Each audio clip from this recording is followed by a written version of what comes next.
thank you again, Sergeant First Class Allen, for joining us today. And if you could introduce yourself and let us know about the Army HPSP program, what opportunities it provides for NSU students that are currently attending or potential students as well.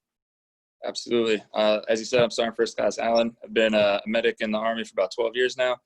I've been a recruiter for just over a year. And what we're talking about today is the Health Professions Scholarship Program, or HPSP as we call it, just because the Army loves its acronyms. What it is it's a full scholarship for medical, dental, vet school, CR or certified nurse anesthetist school, as well as clinical psychology school. And there's different lengths to the scholarship for each of those schools as well. We can go into more detail if you're interested. And it pays 100% tuition, and it gives you a monthly stipend of over $2,400 while you're going through school for those 10.5 months. And in the summertime, you'll usually do a training event, whether that's your basic officers leaders course, your direct commission course, or something along those lines. It's a great program. Once you're done with medical school, for example, and you go on to your residency, the Army has a plethora of different specialties and residencies that you can apply for, and has one of the highest match rates for your #1 overall choice out of any other residency program that I've seen. With that, I like to keep it kind of short and sweet, and then because I know a lot of people have a lot of questions on the program, the Army in general, so I would love to just open it up and kind of have a free-flowing conversation if we could. All right, thank you for that overview. If anybody has questions, again, you can either jump on and ask it or ask us in the chat as well. We are monitoring that, and we will ask and answer as they come.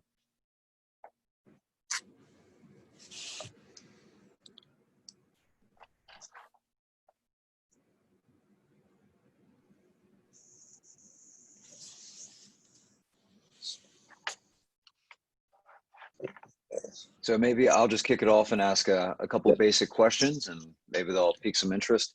So what are the, oh, there we go. First question, is there an age limit? So the age limit kind of varies year to year as well. We want you obviously to be a little bit younger, on the younger side. You don't want to be like 50, 60 years old trying to apply for medical school and get a scholarship, because on the back end, you're going to be a little bit too old for us. So I'm not exactly sure what the age limit is off the top of my head. But generally, like 42 is like our cutoff for most things. So you'd want to have that certification done before that.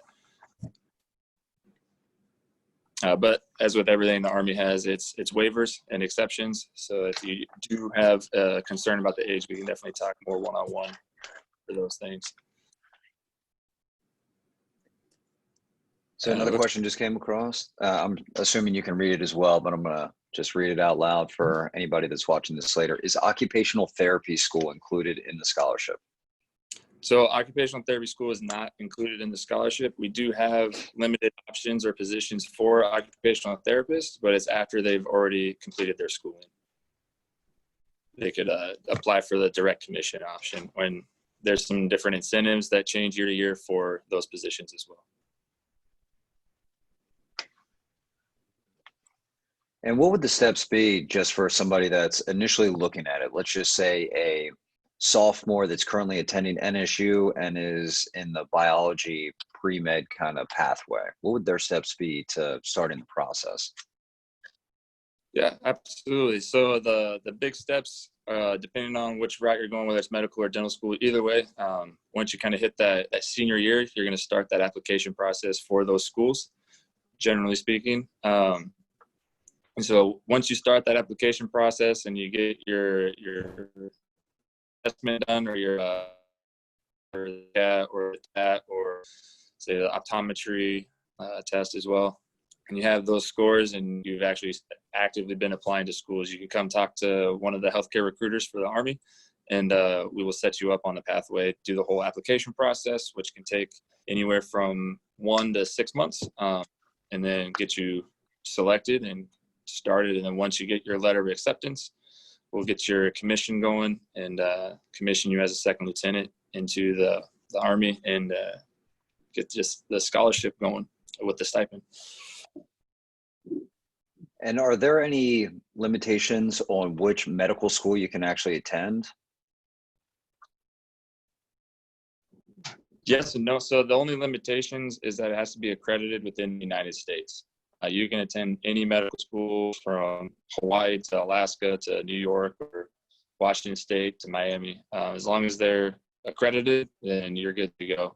I know there's a medical school in the Caribbean that's for the United States, but that one is kind of outside of our area of acceptability.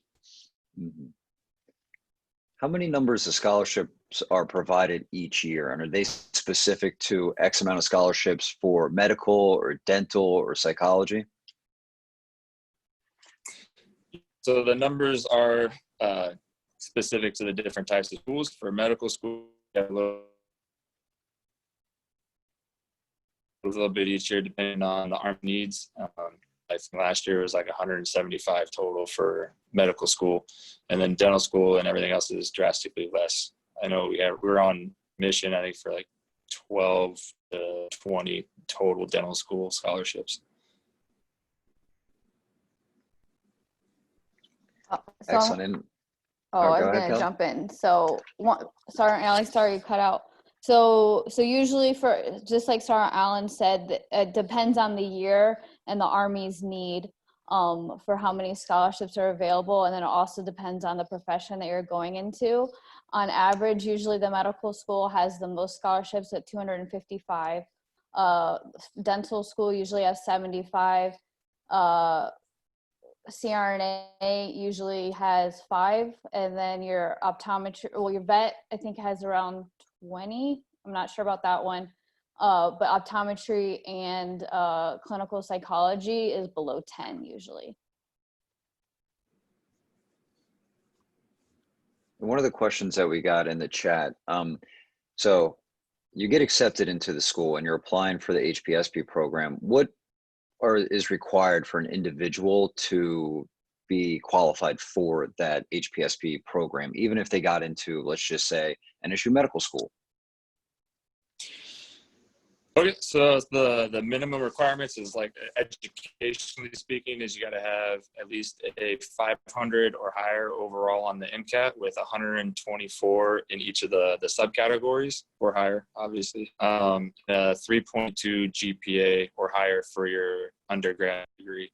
And then outside of that, you have to be qualified for active duty service in the Army. They have to meet all the medical requirements, the height and weight requirements. They'll do a full background check, so you have to be able to pass the security clearance, and then the medical requirements as far as like a MEPS physical as well. Do you have a good reference point for somebody to look up where they could find like the basic Army criteria that they have to meet for like the height and weight standards, the background checks, things like that they can research? Yeah, so the requirements, the minimum requirements are going to be on goarmy.com. Like, it's just kind of the general information. For the more specific stuff like height and weight, it's different than like the regular enlisted side where their height and weight standards are a little bit more relaxed because they're going to be going to basic training and all a little bit more intensive training environments where they're going to lose that weight if they are a little bit overweight. So for us, it has to be the active duty standard. Which you can call us or text, email any of our recruiters in the station itself, and we will answer whatever questions you have and let you know those qualifications. It's going to vary depending on your age, your height, whether you're male or female. So there's a lot of different factors that go into it. And if you are overweight, according to the Army standard, they also go off of your body mass index as well. So like I said, you can kind of play with the numbers and figure out if you're fully qualified depending on a few different things. So since that was brought up, just the boot camp aspect, I know I've been asked this directly a few times before. Would an officer under the HPSP program be required to go to a boot camp or officer candidate school kind of training, the more physically demanding schools? So you're not gonna have to go to like a basic training like you would see in the movies with people crawling through mud and yelling at you with the drill sergeants or anything. Is the basic officers leaders course, which is out of Fort Sam Houston in San Antonio, Texas. and it's more of a professional school. It's a little bit more classroom environment. You're still gonna have to do some physical training and some other physical activities, but it's not anywhere near as strenuous as a regular traditional boot camp or basic training. Thank you. Now I'm going to go back to the chat and ask a couple of these questions that we have coming in. Is there a direct commission option for ARNP program with any benefits, scholarships? If so, is the age limit 42 or less? For the ARNP, there is direct commission options for like registered nurses and nurse practitioners, depending on the it varies year to year how many slots are going to get and what those incentives are. They haven't released the incentives for this next year, because we go off of our fiscal year, which starts in October. They just released the mission. We do have a few positions for active duty, like CRNA and psych nurse practitioners, but the nursing corps is getting pretty full, I think, because a lot of the numbers are starting to be reduced. Yeah, so for specifically ARNP, we haven't heard anything yet about incentives or bonuses or scholarships, anything for that. There isn't any scholarships for the ARNP, I do know that. The only scholarships we offer for nurses, we offer the HPSP for a CRNA and family nurse practitioners, but the family nurse practitioners, there's like 1 or 2 scholarships a year, is not very many. And for the age waiver, what would somebody have to begin to try to get that waived if it is over the 35 years old that was mentioned before? So with your recruiters, and we can do the whole age waiver process for you, is you might provide some documentation that's about it of your application process if you're interested in it. Excellent. And can a veteran with a current VA disability apply? So you can apply, but you're probably going to have to either give up or pay back that disability, just because you have to be able to pass that MEP school, and they're not going to let you in with a current disability rating. Good to go. I know that's a question that I've received a few times about having a current rating with the VA, and what would happen with that. I know at least some commissioning programs like generic Army ROTC, the student has had to give up that VA disability and sign waivers saying that the military is no longer liable for that. Same process for us. You're going to have to give it up and sign some stuff saying you're not going to pursue it anymore. Mm-hmm. Has COVID-19 impacted the HPSP program at all? Aside from just the way that the medical school is being conducted, it hasn't really impacted the amount of scholarships or the process too much. We're doing a lot more stuff virtually, so via email and obviously video chats. So that's really the only impact that it's had. Yeah, like everything else is still getting paid the monthly stipend, and you're just, however your school is doing is up to your school. So it sounds like it's still going on in process. You broke up a little bit, so I'm just gonna go off of what I heard, that it's really kind of based on the school right now and how the student would be going to classes, and everything else would be where COVID is impacting the program more than if the scholarships are being impacted. Is that correct? Yes. Excellent. And here's always a great question. And of course, we all know that the Army has money, and you go to the website, there's those nice signing bonuses that they advertise. Can you kind of go over what those bonuses are and how they may differ between the different programs? Yeah, so the bonuses that we have that are included, well, we call it specialty pay for the scholarship program. So it varies year to year again, like everything changes every year depending on the budget and everything else. And so I couldn't tell you what we're going to get for the next fiscal year, but generally speaking, you'll get that specialty pay where you'll, once you finish your school and everything and start serving on the active side, you'll get a little bit of extra cash depending on how much the Army is authorizing for that contract year or whatever.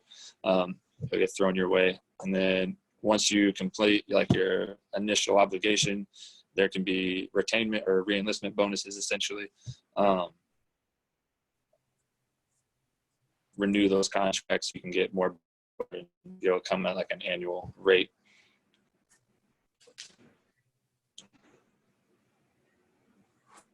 Good to go.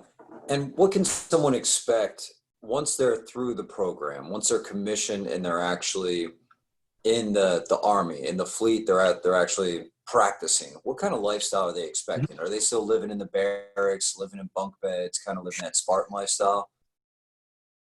Yeah. No, I wish. It'd be nice to have the physicians in the barracks with us. They are living just like your regular active duty soldier life. So you'll be an officer, so you won't be in the barracks. You'll get your basic allotment for housing, which is just a monthly amount depending on where you live. It kind of varies in amount, but it'll be more than enough to cover any of your rent or mortgage rates for that area. Unless you just want some crazy extravagant house, but yeah, that's up to you. So you're living in a nice place. You can live on post if you choose, and you'll have a nice house there. If you live on post, you kind of forfeit your BAH to whatever that housing company is. Your day to day, you're doing your job as a physician, whether that's if you're say like an internist, you're doing internal medicine stuff, or your family medicine, you're just seeing active duty soldiers, family members, retirees, that general population. Then you're going to work, working in the military healthcare system. You're going home at night, and a lot of that, your day-to-day stuff's going to depend on what your specialty is. So you could be working in ER, and so you're doing shift work in a hospital or what. But that's going to be the same or similar as the civilian side as well. The big differences are going to come with some of the requirements that go with the Army that the civilian side isn't going to have. Like your physical fitness is going to have to be maintained, and a lot of that's going to be on your own because you are working shift work sometimes, or you're working in a clinical setting where you're not going to be able to PT during the workday. And then that's the big one. The other difference that I would say is your opportunities for leadership positions. So when you're going through like a normal residency and fellowship program, or just even working in a hospital, your opportunity for a leadership position on the civilian side is going to be very limited because there's just not that many positions available. Whereas in the Army, every single officer, soldier, everybody in the Army is going to have at least some level of leadership training and experience. So even if you just come in for that minimum time to fulfill your obligation after the scholarship, you're going to be leaving with leadership experience that's going to make you more competitive in the job market afterwards. So those are the big differences, I would say, is you're going to be a leader, you're going to have a fairly comfortable lifestyle, and you're just going to be a physician doing your job and worrying about medicine and not student loans. Now, are there any concerns for, let's say, a practitioner that joins the military, goes through medical school and everything, serves with the Army, and then tries to rejoin the civilian world in medicine on that side? Are there any concerns there? So I'm trying to think what concerns there would be. I don't think there would be too many concerns. I think employers are going to be looking positively at your military experience, because like I say, you're going to have a lot of leadership experience that the normal position doesn't have.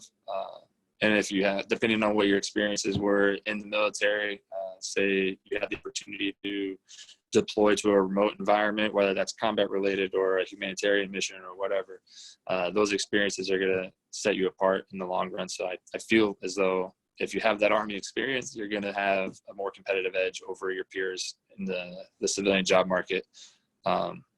As far as like the healthcare industry, the Army is getting better at keeping up with the civilian side as far as the way we operate, and it can be too much of a crazy headache transitioning to the civilian side as far as your day-to-day workload. And then I think you're just more invaluable. Excellent. And do you know of any specialty areas that are actually in need that the Army is actually seeking out a little bit more for HPSP programs? Yeah, well, for specialties, We're always looking for just about everything. We have, I think, almost every specialty you can think of for the residencies and everything once you complete med school. The big ones are always going to be like emergency medicine, trauma medicine, or trauma surgery. And then the one that we get a lot of is family medicine and internal medicine. Those ones are usually pretty full. But again, if there's one that you are desperately wanting, your chances of getting or matching with that specialty are higher with the HPSP program than just about any other scholarship program that's out there. You're looking at over an 85% match rate with your number one choice. For someone that goes through this program, what is the time and service that's required after completing the program? Yeah, that's a great question.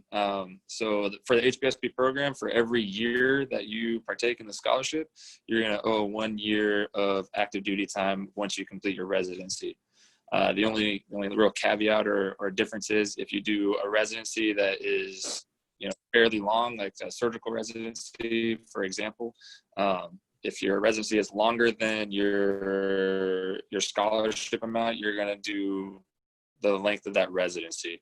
So if you did 4-year scholarship and a 5-year residency, you'll do duty side as opposed to the 4 years for the scholarship.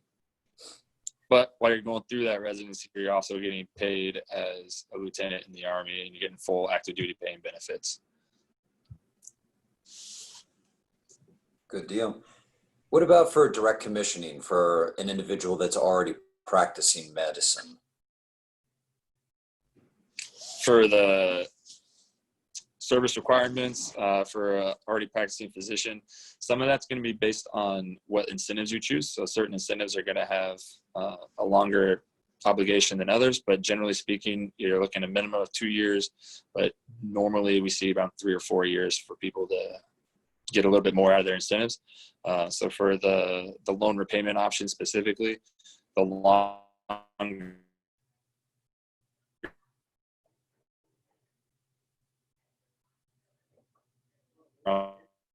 it's like $40,000 a year. So you stay in for the full 6 years, you'll get that full 200,000 plus loan repayment. Whereas if you only do a couple of years, you're only getting 80 to 100,000 or $120,000. Is someone able to join as, I guess, an officer in the Army in the Medical Corps if they didn't go through the HPSP program?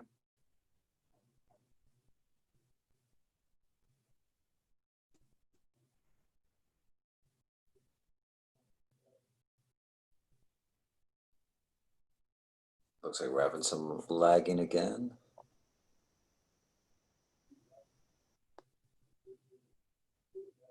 Oh, because I'm mute. Do you want me to answer?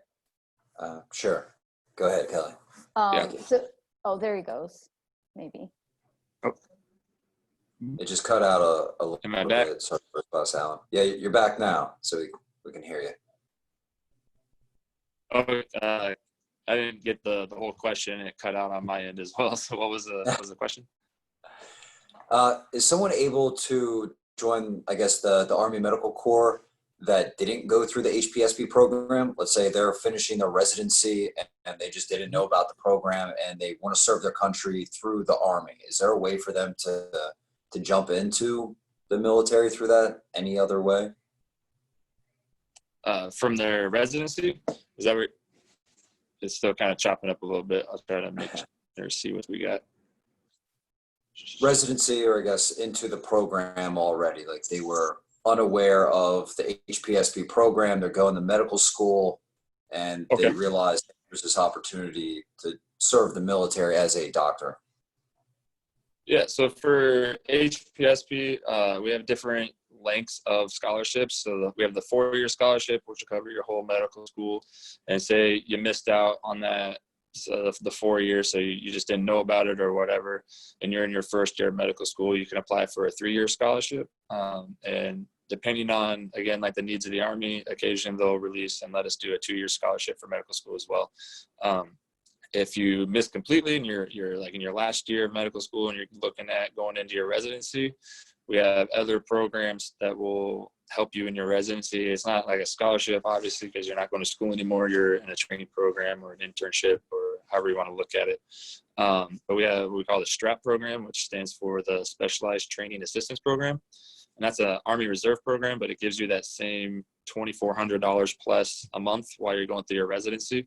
And then you owe some time on the reserves once you complete that. And for specific or certain specialties, we have what we call the FAP program, or Financial Assistance Program, which is almost the same as the STRAP, but it's for the active duty side. And that's only for specific specialties. And I'm going to pull a question from the text box. Can one accomplish a fellowship after the residency? You can do a fellowship after the residency. It's a little bit trickier, some paperwork involved, but you can definitely do one depending on what that fellowship is. And would that tack on any extra time in service required, or would that count as time served? That's actually a good question that I don't know the answer to off the top of my head. I don't know if Kelly, you know the answer to that one. Yeah, so if you're HPSP it's about a 15% chance to go right from your residency to fellowship, and that's on par with the civilian sector as well.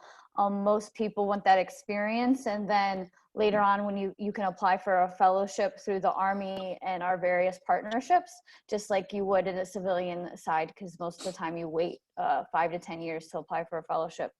It's a break in service. So it's gonna, if you go through an Army, you're gonna continue to stay active duty and get your pay and everything. But you're not gonna, it's not gonna count towards your retirement years, but it will count. Where was I going with that? Doesn't count for, but it doesn't add any more years. This is just a break. Does that make sense? Sorry, I got sidetracked. All right. Good to go. Well, I think that kind of wraps up any of the questions that I'd written down and wanted to know. And unless, we got another question. Okay. How many residency hospitals does the Army partner with? For the Army residency programs, there's over 10. They're spread out throughout the country, in different residencies for different locations, obviously, from Washington, Hawaii, Walter Reed, and DC. There's a bunch of them, and some of the hospital 1 or 2 residency programs where the larger facilities have a ton. So it really just depends on what specialty you want, and that kind of narrows down your options for where you can go. Good to go. How do you get to select duty stations if you're really looking to go abroad, for example? Okay. So duty locations are selected a few different ways. One is the residency. So if you're looking at your residency options, like I said, where you want to go is going to depend on what that specialty is or that residency is. But once you're already serving in active duty or wherever, and you're trying to PCS, permanent change of station, or just get that first duty location, it's kind of a needs of the Army situation to an extent. But you'll talk to your branch manager at the Human Resources Command, and he'll tell you what your options are, and you can kind of pick from there where you can go, just based on what positions are available for your specific position or specialty. Are there also options to get deployed, I guess, forward deployed to areas of conflict, such as maybe Iraq or other bases that we have in conflict areas? I mean, there's always opportunities for that. I don't know what these are out there right now because I'm kind of off that beaten path right now. But yeah, there's always a chance. If you wanted to volunteer for something like that, you could definitely talk to, again, that branch manager at HRC to see if there's anything available through them, or something might come down through your hospital or clinic that you're working at. We call it a profis position. So they would pull you from that clinic or hospital and attach you to whatever unit's going somewhere. But yeah, those options and opportunities are always out there. Awesome. Do we have any other questions from our audience out there?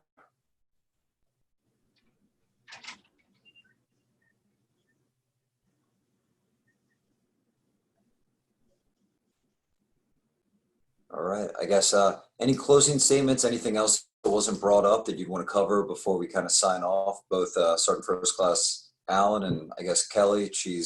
Kelly's now joining our staff in the Veterans Resource Center and has a lot of contact with our students here. Do you have anything that you would add or questions that come up often? No, I think we covered all the questions that usually come up. The big one that people worry about is whether or not going to be in combat specifically. And I usually just tell them, like, as a physician, you going to combat is unlikely. You can in conflict areas, but you're going to be so far from that front line of things that you're not going to be in any real imminent danger. And there's always some, obviously, external forces that can cause danger, but in general, the Army puts a lot of money into their physicians. They want to protect that investment as much as they can.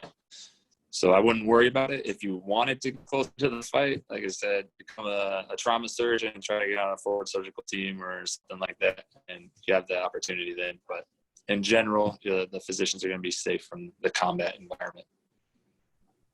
Good to go. But thank you guys for having me. It was a pleasure.